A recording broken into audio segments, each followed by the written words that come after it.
Hola, seguramente las palabras o el concepto centro tecnológico sea uno de los más utilizados en nuestro programa. Los centros tecnológicos vascos agrupados en la alianza están desarrollando en el Centro Tecnológico Los CEI. 3 centros están trabajando. Los diferentes centros tecnológicos vascos dedican su... Pero ¿sabe la gente de la calle lo que realmente se hace en un centro tecnológico? Investigar, sí, pero si el resultado de esa investigación no llega a la industria, estamos ante un esfuerzo inútil. Hoy hablaremos de transferencia. Os mostraremos con ejemplos el camino que hace la tecnología desde esos centros a las empresas. Empezamos. Kaixo Jon, bueno, hemos venido a un centro tecnológico, uno de referencia, a Techniker, ¿no? Pero, ¿cómo definirías lo que se hace en un centro tecnológico? ¿Qué es un centro tecnológico? Un centro tecnológico es una entidad, en este caso fundación privada, que nos dedicamos a desarrollar tecnología, investigando e innovando, con un objetivo muy claro de que esa tecnología acabe implantada de manera efectiva en empresas, en sus productos, en sus procesos mejorados. Básicamente esa es la idea. Esa es nuestra misión. Has mencionado la investigación, ¿no?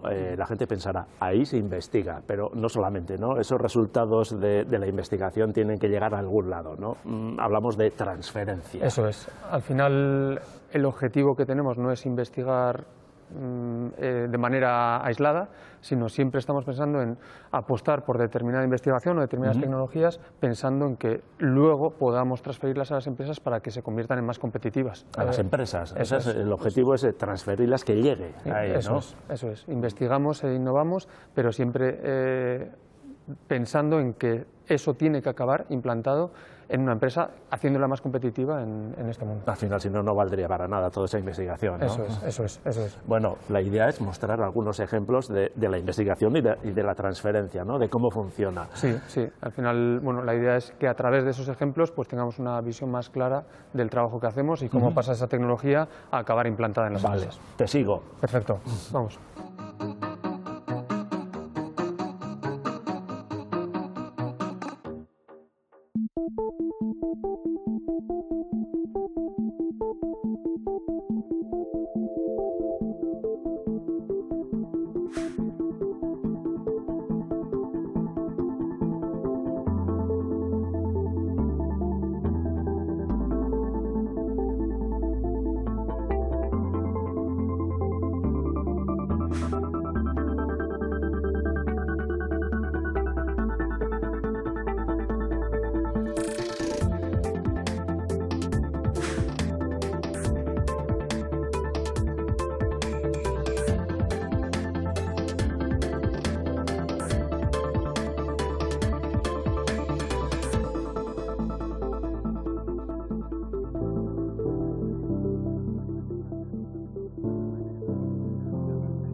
Bueno, Jon, estamos en el departamento de robótica y automatización, ¿no? Aquí tenéis un montón de ejemplos de transferencia. Eso es. Es la zona de laboratorio, concretamente, donde desarrollamos esas tecnologías, pero sobre todo también realizamos toda esa transferencia, primero en una fase inicial de laboratorio, pero que luego normalmente todos estos demostradores acaban implantados en las empresas. Lo que se esconde detrás de todos estos ejemplos es el famoso concepto de I+D+I, ¿no? Investigación, desarrollo e innovación.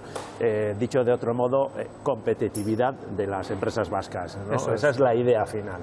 Sí, al final yo diría que en casi todos los dominios industriales La competitividad evidentemente es una necesidad, pero la automatización y la robótica son en muchas ocasiones la respuesta a un camino para conseguir esa competitividad. Muchos de estos ejemplos lo que están buscando son maximizar la eficiencia de determinados procesos, mejorar la calidad de los procesos, reducir los defectos y sobre todo también flexibilizarlos. Entonces, la robótica es una parte fundamental para conseguirlo. Y eso es lo que estamos viendo aquí, ¿no? Concretamente, este es un ejemplo para una empresa del sector de automoción donde han convergido determinadas tecnologías desarrolladas por Techniker en el ámbito de lo que llamamos picking, que no deja de ser agarrar, recoger eso piezas, es, ¿no? visión artificial para identificar escenas, pero todo eso cuando converge a una aplicación como es esta necesidad de automoción, lo que vemos es, en concreto es un ejemplo para recoger piezas de un montón desordenado. Tenemos un requisito, un reto muy importante de precisión, esto es, tenemos que ser capaces de coger la pieza y dejarla en un punto muy concreto donde empezará el proceso siguiente, pero tenemos que ser capaces de cerrar los ciclos a una velocidad muy rápida también. Esa es la clave, hacerlo rápido, ¿no? Para que sea mejor, competitivo más eficiente. y eficiente.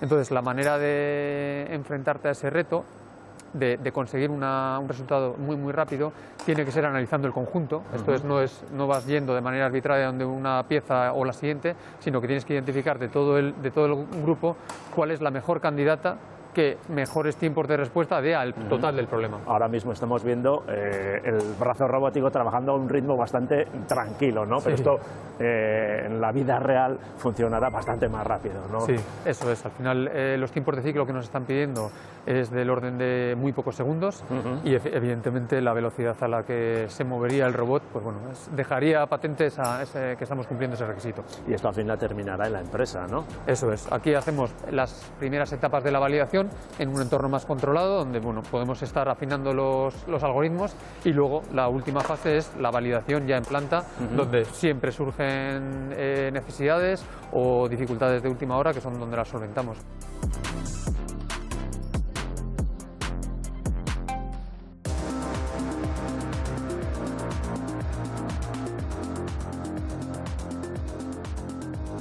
¿Los robots se utilizan solo en la industria? No. Es cierto que la industria es el sector donde más robots utilizan. En la automoción, en la electrónica o en la metalurgia, por ejemplo, se utilizan robots para automatizar muchos de sus procesos. Pero en los últimos años, los robots están empezando a utilizarse en campos muy diversos. La salud es uno de ellos. En este sector, los robots se utilizan, por ejemplo, para realizar intervenciones quirúrgicas y en estos casos, su principal característica es que son extremadamente precisos. También empezamos a ver robots en las recepciones de los edificios públicos y en las calles repartiendo paquetes. ¿Cuándo los veremos en nuestras casas, ayudándonos en nuestras tareas domésticas?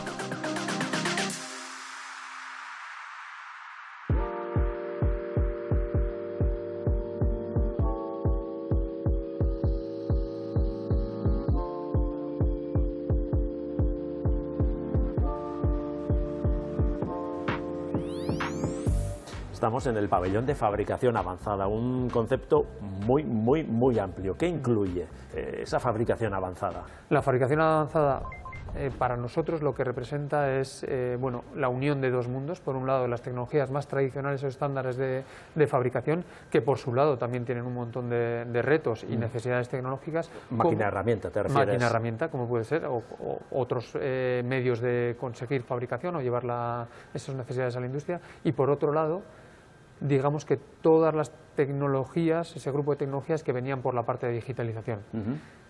Esa unión para nosotros es la que responde al concepto de fabricación avanzada, y es cuando nos encontramos que esos medios, voy a decir, tradicionales, no en un sentido despectivo para nada, sino que son los que más habituales eran en la industria, han sido beneficiados por tecnologías como ha podido ser la robótica, la sensorización de todos los procesos dentro de una máquina industrial, la conectividad, y de alguna manera, con esos tres pilares fundamentales adicionales han dado el salto a estar mucho mejor preparados para las demandas y los retos de la industria. ¿Cuáles son los mayores retos a los que se enfrenta este tipo de fabricación? Yo diría que el primero es competitividad, esto es la capacidad que tienes de desarrollar piezas, equipos más complejos a un precio menor, y eso es así, por mucho que sean de mucho valor añadido, sigue estando esa competitividad. Eso nos lleva a velocidades de proceso mucho más alta, la capacidad que tengas de procesar materiales distintos, pero a la vez utilizar cada vez menos material. Eso tenemos que tener en cuenta que existe mucha demanda de piezas de materiales de los cuales muy caros, titanios, entonces tu capacidad para reducir el rechazo es una ventaja competitiva. Que se aprovecha hasta el último gramo, ¿no? Eso es. Y luego, lo que comentaba antes, la flexibilidad, que los mismos medios sean capaces de reajustarse mucho antes, porque los lotes, los volúmenes de los lotes, también estamos viendo que la tendencia es a que haya una personalización mucho mayor. Y bueno, la desventaja es que todos esos retos vienen todos a la vez. Entonces es verdad que la fabricación avanzada es ese concepto que entendemos que es el que tiene que ser capaz de responder a todos ellos de una manera agregada. John, aquí también te voy a pedir un ejemplo de transferencia. Vale. Hemos mencionado por encima la tecnología láser. Tecnología láser fue una apuesta tecnológica de Techniker en torno a hace 20 años, donde identificamos el láser como un potencial medio que podía contribuir a esas necesidades de la fabricación. También tenemos un ejemplo de cómo podemos utilizar ese láser para perforar. En este caso, hacer agujeritos en láminas. Estamos hablando de agujeros, de microagujeros, agujeros de en torno a 80 micras, que para una aplicación de aeronáutica nos requería una productividad muy alta, la productividad que hablábamos antes. Teníamos que ser capaces de taladrar esa pieza en agujeros de unas 80 micras a 300 agujeros por segundo. 300 agujeros por segundo. Sí, entonces ahí es un ejemplo claro de que tenemos una tecnología que es capaz de procesar material, que la evolucionamos para que sea capaz de taladrar, pero que el requisito industrial es muy bien, pero necesito que tengas productividad suficiente para fabricar piezas de 2 a 4 metros. Y lo que vemos es que necesitamos ya no solo esa tecnología, sino convertirlo en una máquina, en una instalación industrial que sea capaz de responder a todas esas necesidades de velocidad. Esta fundición de Eibar se dedica a fabricar piezas de acero, aluminio y superaleaciones para el sector aeronáutico. Su proceso de fabricación es largo y costoso, así que es importante detectar cuanto antes los posibles defectos de las piezas. Para ello, necesitan controlar muchas variables, desde la calidad del material, su composición química, la temperatura y la presión con la que se inyecta en el molde, hasta la temperatura y la humedad de salas como esta. Nuestro proceso incluye muchas operaciones manuales y operaciones muy diferentes que son difíciles de controlar. Es difícil incluso tener datos fiables de proceso de cada una de esas etapas. Entonces nosotros necesitábamos captar información de todas esas etapas de proceso, registrar los datos en un espacio único que pudiera ser accesible desde todos los puntos de la planta y además relacionar esas variables de proceso con la calidad de las piezas. El equipo de EIPC recurrió al Centro de Investigación Metalúrgica Azterlan y juntos han diseñado un sistema de digitalización de la planta, lo que se conoce como un gemelo digital. Un gemelo digital al final es coger todos los datos de la planta para fabricar un gemelo, una especie de prototipo en la nube, para saber qué está ocurriendo en todo momento. Si modificas cualquier variable, también nos daría cuál va a ser la consecuencia de todo cambio. Al final es como jugar en plan, modifico esta variable a ver qué ocurre y buscar cuál es el equilibrio entre todos los baños y variables que podemos trabajar para conseguir el mejor resultado. En Azterlan son especialistas tanto en procesos de fundición como en sistemas de monitorización, captación de datos y desarrollo de modelos predictivos basados en inteligencia artificial. Ofrecen a las empresas soluciones de software que les permitan controlar sus procesos de fabricación sin ser expertos en análisis de datos. Con un software sencillo pueden cargar los datos extraídos de su proceso productivo y ver cómo las temperaturas o cómo los pesos o cómo otros datos relacionados con el proceso le afectan en su resultado final. Por ejemplo, si la pieza va a tener que ser rechazada o no. Con eso lo que hacemos son procesos de simulación a bajo coste que me permiten probar muchas variables mucho más rápido que si tuviese que hacer todos los ensayos o todas las pruebas específicamente dentro de mi planta. Antes de implantar el sistema de monitorización, la información del proceso se registraba de forma manual. Cada sección recogía sus datos en distintos formatos y los almacenaba en distintos soportes, incluso en papel. En caso de que saliera una pieza defectuosa, había que investigar sección por sección cuál había sido la variable causante del problema. Ahora cuentan con un sistema predictivo que avisa de los posibles errores incluso antes de que se produzcan. Con esos datos podemos generar modelos con inteligencia artificial que se encargan de intentar predecir qué va a pasar antes de que suceda. Y después tenemos que dar un feedback de vuelta a la planta. No podemos decir que va a salir mal. Hay que decir que sale mal y cómo hay que arreglarlo.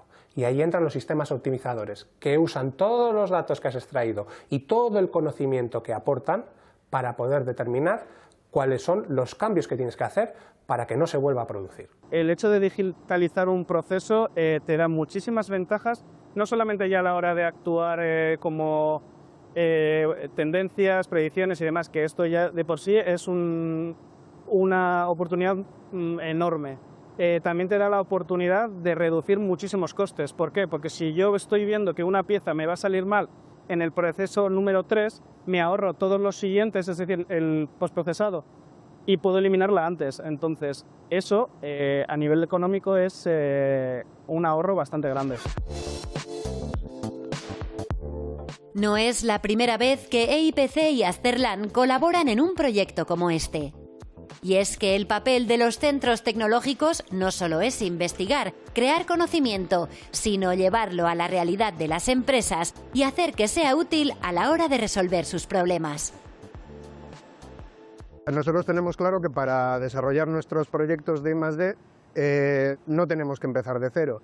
Hay mucho conocimiento existente y en Euskadi pues tenemos la suerte de tener una gran cantidad de centros tecnológicos que tienen mucho conocimiento, y nuestra estrategia siempre es aprovecharlo, partir de lo que ya hay en los centros y transferirlo a nuestro proceso productivo o a nuestras actividades. Los modelos predictivos de control son especialmente útiles en sectores como el aeronáutico, donde se fabrican series muy cortas, es decir, pocas piezas iguales. Con muy poca información sobre el proceso de fabricación, la inteligencia artificial es capaz de seguir aprendiendo y mejorando.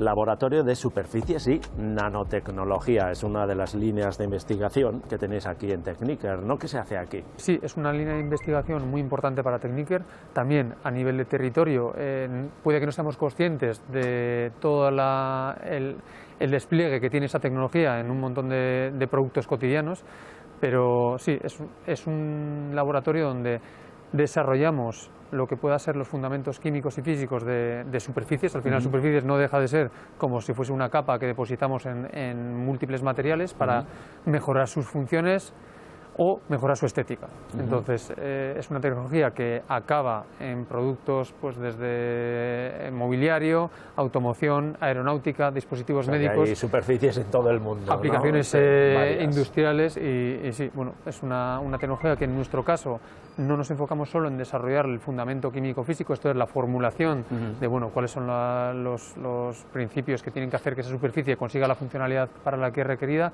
sino en su escalado y su industrialización. Esto es apoyándonos mucho en nuestras capacidades de fabricación, cómo podemos conseguir que esa superficie que hemos desarrollado a nivel de probeta pueda llegar a aplicarse a nivel industrial en los productos que así lo demandan. Otra vez la transferencia, ¿no? Eso es. Ahora mismo estáis uniendo dos mundos, ¿no? En este laboratorio, ¿no? Sí, la digitalización, vamos a decir, en este caso lo que estamos hablando es de impresión funcional. Ajá. A través de tecnología de superficies, en este caso tintas conductoras, lo que conseguimos es aportar funciones, voy a decir, electrónicas a lo que embeberlas en la propia superficie. Son superficies funcionales, ¿no? Eso es. ¿Esto qué sería en este caso? Estamos hablando en este caso concreto de sensores, esos sensores capacitivos, pero no podemos desarrollar una botonera o algo así, una ¿no? botonera, un ejemplo de botonera. Podemos desarrollar distintas tipologías de sensores, como en este caso, que es otra aplicación que tenemos más enfocada al mundo aeronáutico o eólico, donde lo que tenemos es un sensor que identifica la creación temprana del hielo. Wow. Entonces, bueno, eso es problemático para actúa. Y actúa. Sensorizamos primero el hielo y, bueno, otra funcionalidad que tenemos es, en este caso, es actuar, que es calentar la superficie. Y el hielo se cae de las palas de las palas, de las alas. Entonces, bueno, vemos que son aplicaciones donde requiere una sensórica de gran área, que se llama, una actuación de gran área, y donde, bueno, pues esas capacidades a veces multidisciplinares tienen que converger para dar respuesta a un reto industrial que requiere esa transferencia de la que siempre estamos hablando, ¿no? El maravilloso mundo de las superficies, ¿no? El maravilloso. Las oportunidades que ofrece. Eso es. Las vemos cómo acaban este tipo de tecnologías, superficies y superficies funcionales que vienen de esa impresión funcional en aeronáutica, automoción, dispositivos médicos, mobiliario, como decía. Entonces, bueno, están presentes en nuestro día a día, sin que seamos muchas veces conscientes.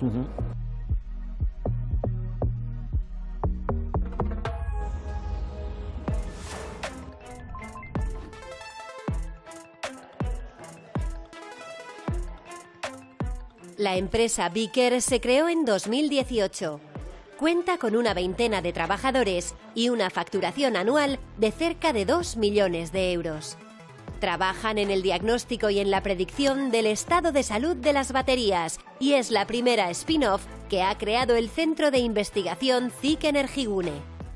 Un ejemplo claro de transferencia del conocimiento que en este caso realizan desde los centros de investigación a la industria. CIC Energigune es un centro de investigación en el almacenamiento de energía. Llevamos más de 10 años investigando y estamos en el top 3 de centros de referencia de almacenamiento en Europa. Generamos ciencia de vanguardia, pero tenemos muy claro que nuestra misión no solo es generar esa ciencia de vanguardia, sino ser capaces de transferir ese conocimiento mejorando la competitividad de nuestra industria.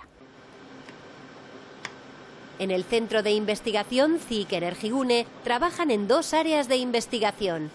Por un lado, investigan el almacenamiento de energía electroquímica, fundamentalmente en baterías, y por otro, estudian el almacenamiento de energía térmica y su conversión.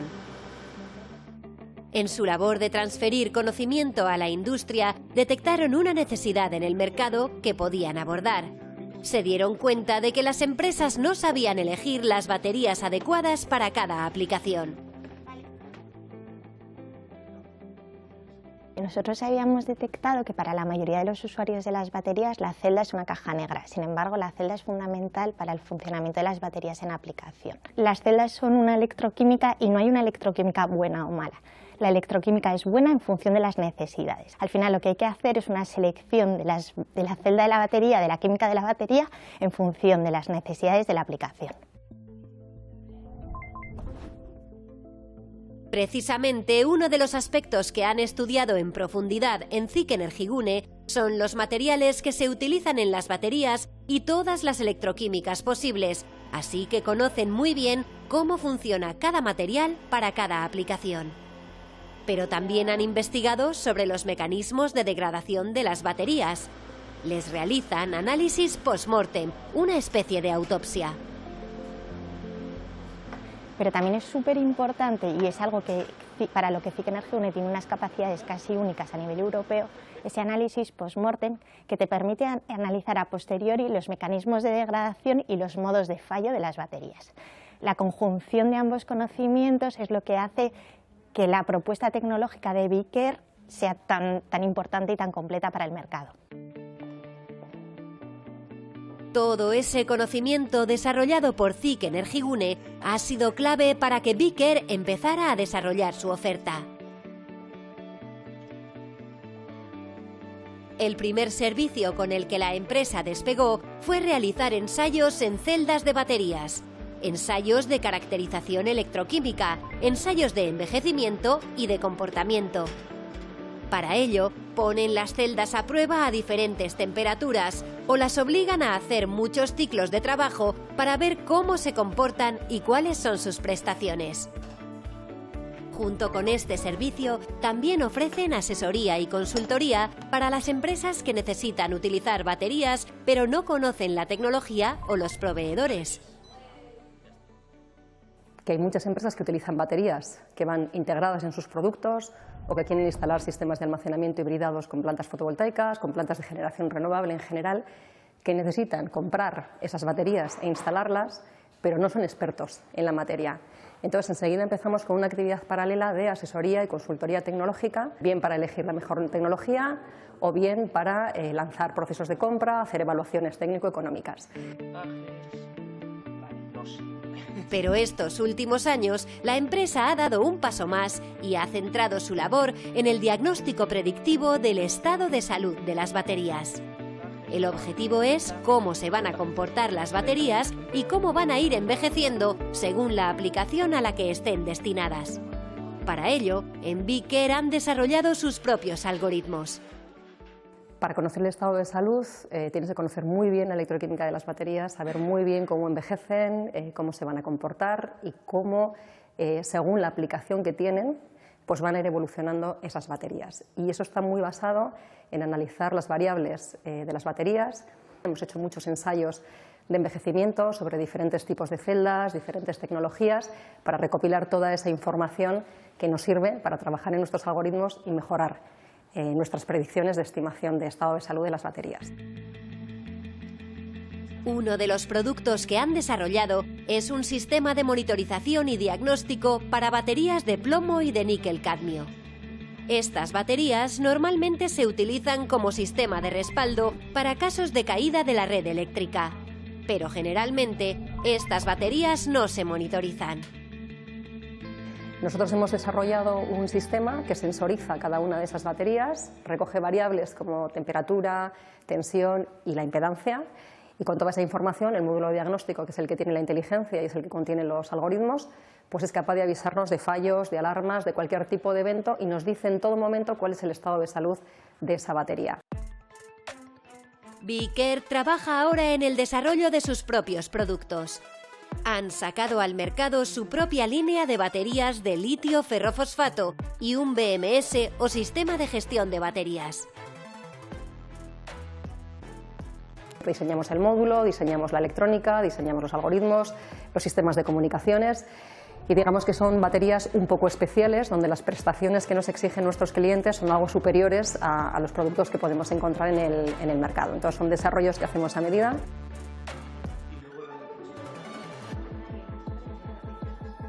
Yo creo que Viker ha hecho mucho mejor a CIC porque acerca las necesidades del mercado y nos ha hecho también entender muchas veces que lo mejor es enemigo de lo bueno, que hay que tener en la variable coste muchas veces en las soluciones que propones. Y por otra parte, yo creo que el tener a CIC por detrás hace que la propuesta de Viker sea prácticamente única, porque tienes un centro que siempre está en la vanguardia de la ciencia y poniéndotela a tu disposición en forma de conocimiento. La fórmula de crear una spin-off desde el propio centro de investigación para realizar la transferencia de conocimiento ha funcionado en este caso.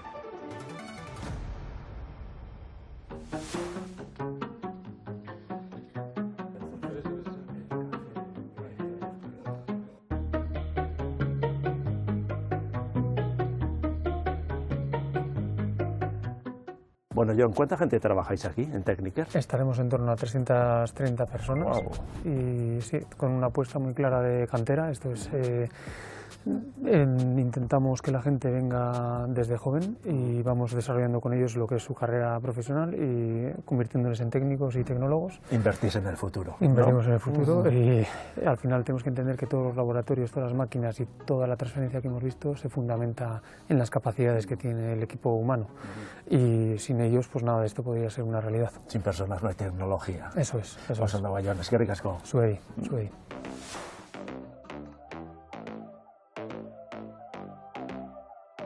Terminamos el programa de hoy saltando de la transferencia a la divulgación.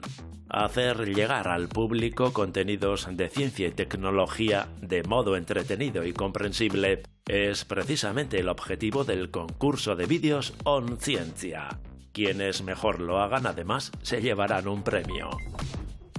Queda apenas un mes para presentar los trabajos. El plazo termina el 29 de abril. Recordad que se pueden presentar vídeos sobre temas científicos o tecnológicos en euskera, español o inglés y con 5 minutos de duración máxima.